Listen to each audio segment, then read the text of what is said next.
हमने शहर को दी एक नई पहचान, हम हैं सिंघानिया बिल्डकॉन।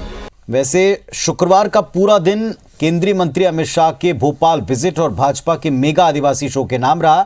भाजपा ने मिशन 2023 की तैयारी का शंखनाद शाह के साथ आदिवासी वोट बैंक को साधने की जुगत से कर दिया है। जिस जमूरी मैदान पर प्रदेश भर के आदिवासियों का भारी जनसमूह जुटा, ठीक 5 महीने पहले 15 नवंबर को उसी वर्ग को साधने की शुरुआत प्रधानमंत्री के दौरे के साथ और जनजाति गौरव दिवस के तौर पर की गई थी।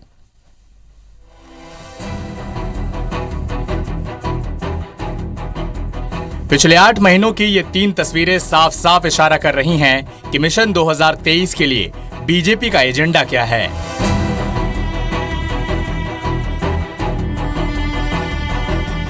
सत्रह सितंबर 2021 को राजा शंकर शाह और रघुनाथ शाह के बलिदान दिवस पर अमित शाह का जबलपुर दौरा।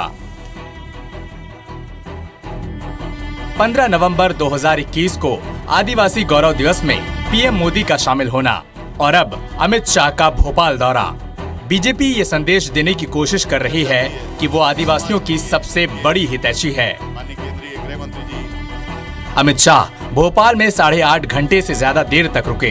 कई कार्यक्रमों में शिरकत करते हुए बीजेपी सरकार की जमकर तारीफ की। युवराज जी, विजय भाई शाह और उनकी पूरी टीम को अनेक अनेक साधुवाद देना चाहता हूं कि किस प्रतिशत आदिवासियों के कल्याण के लिए आपने जो कदम उठाए हैं वो पूरे देश के लिए अनुकरणीय है। गरीब आदिवासियों की जिंदगी बदलने के लिए पेशा एक्ट लागू करने की प्रक्रिया मध्य प्रदेश में प्रारंभ कर दी गई है।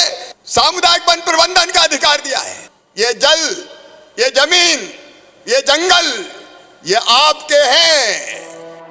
अमित शाह ने भोपाल में रोड शो के बहाने बीजेपी की न केवल अपनी ताकत का एहसास कराया, बल्कि कार्यकर्ताओं में उत्साह भरने की कोशिश भी की। अमित शाह बीजेपी कार्यालय में करीब 1 घंटे तक रुककर प्रदेश के मंत्रियों, पदाधिकारियों और पार्टी के नेताओं की अनौपचारिक बैठक की। एक और बीजेपी ये संदेश देने की कोशिश कर रही है कि आदिवासी वर्ग की सबसे बड़ी हितैषी पार्टी सिर्फ बीजेपी ही है।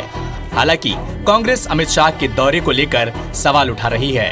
अमित शाह जी का स्वागत है, वो आए देखें तो मध्य प्रदेश में सबको जो जिस प्रकार का धोखा दिया जा रहा है, जहां हर वर्ग परेशान है और केवल घोषणाएं एक्टिंग करते हैं और सोचते हैं जनता समझती नहीं है, और जनता आज के दिन बहुत समझदार है। दरअसल इस पूरी कवायद के पीछे एमपी में करीब 22% आदिवासी वोटर्स हैं, जो 2018 में बीजेपी को छोड़कर कांग्रेस के पाले में चले गए थे।